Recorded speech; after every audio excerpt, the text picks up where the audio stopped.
The Millionaire's Blueprint. Reverse engineering wealth from unexpected angles. Introduction. Why reverse engineering wealth works. Most conversations about money begin with advice. Save more, spend less, invest early, work hard, stay disciplined. While none of these ideas are wrong, they are incomplete. They explain maintenance of money more than creation of wealth.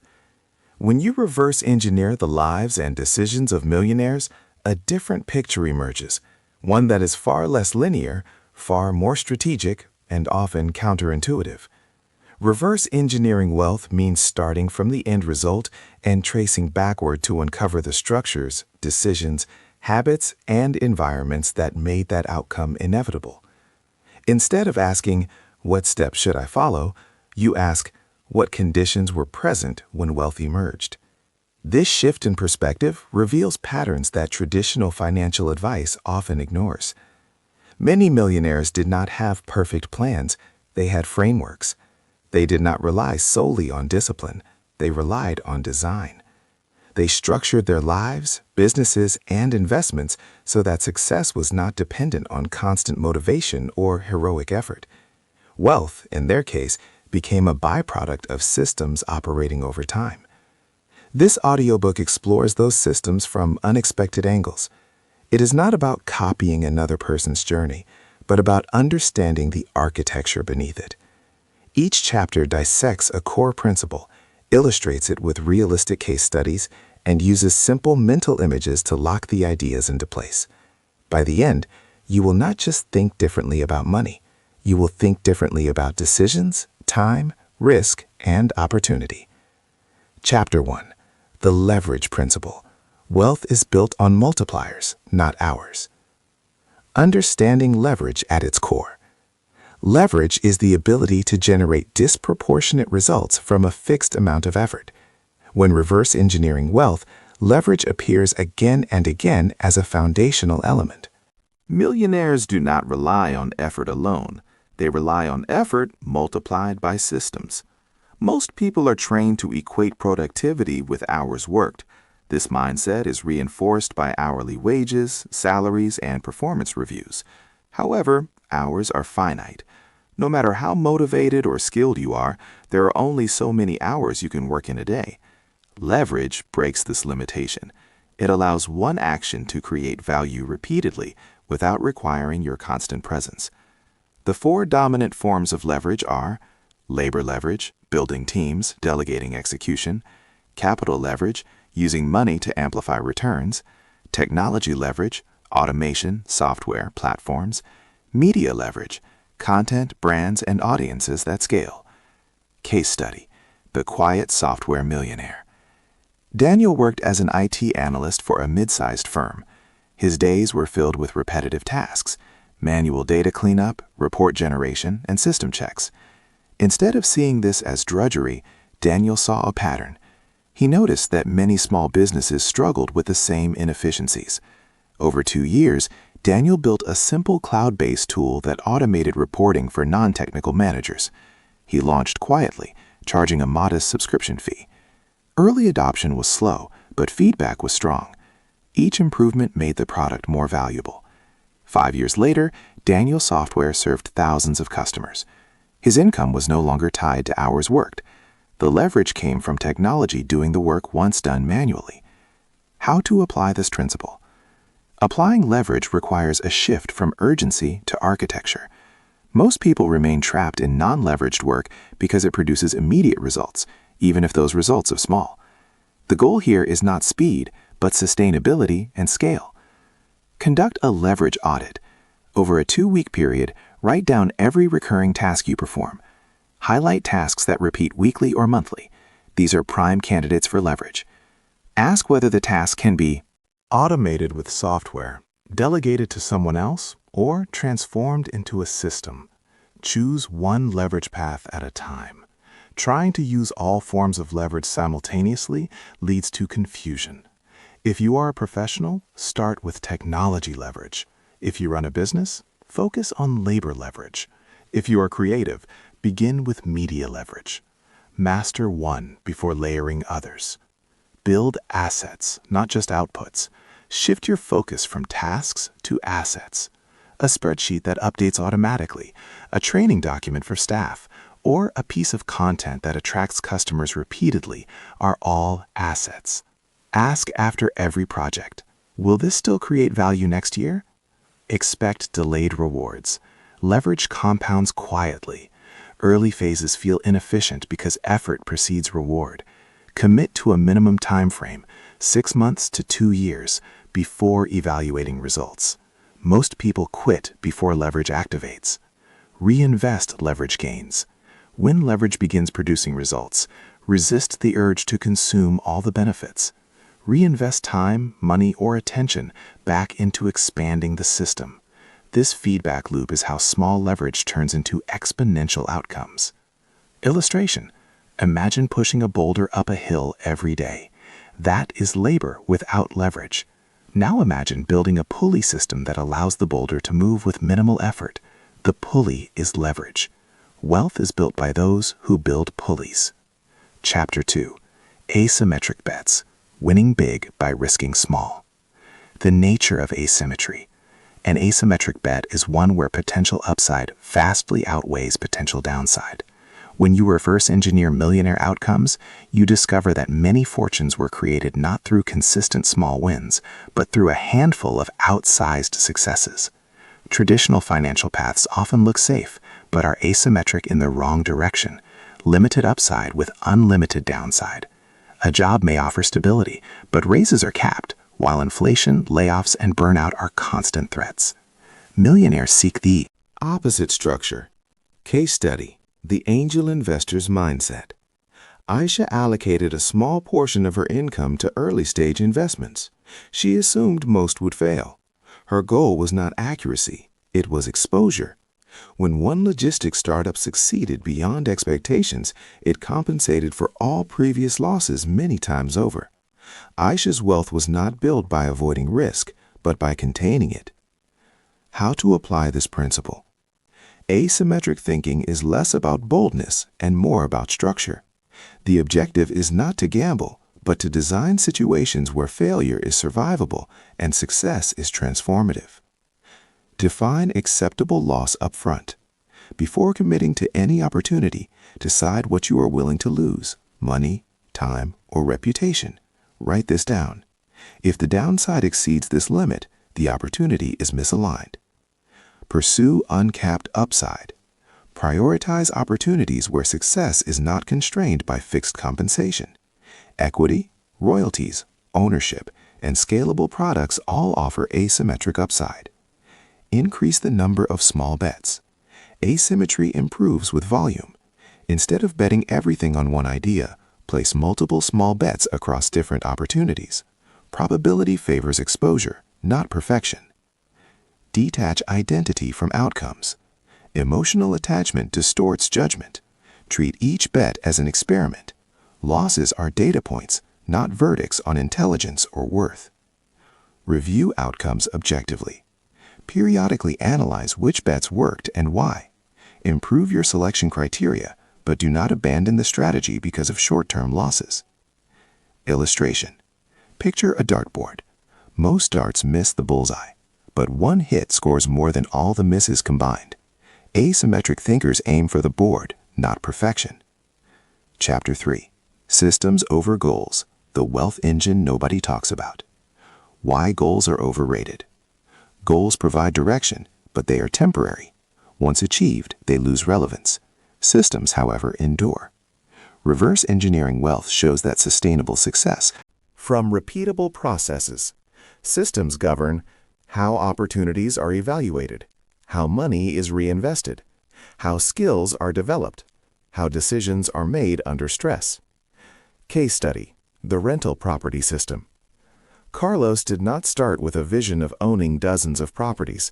He started with a checklist: acquisition criteria, financing rules, renovation budgets, tenant screening. Each property followed the same system. Over time, the system scaled. Carlos's wealth grew because the process worked, not because he micromanaged every deal. How to apply this principle? Systems thinking transforms effort into consistency. The aim is to remove reliance on motivation and replace it with structure. Translate goals into processes. Instead of stating outcomes, define behaviors. Replace earn more with rules like review investment opportunities every Friday or publish one piece of content weekly. Document repeatable actions. Whenever something works, write it down. Create checklists, templates, and workflows. This reduces decision fatigue and increases reliability. Design systems for low motivation days. Assume future you will be tired or distracted. Systems should be simple enough to operate even under minimal energy. Schedule system reviews. Quarterly reviews allow refinement without emotional bias. Evaluate which systems produce results and which need adjustment. Let outcomes follow naturally. When systems are sound, outcomes become predictable. Resist the temptation to chase results prematurely. Illustration. A goal is a destination. A system is a vehicle. Focus on the vehicle and destinations change naturally. Chapter 4.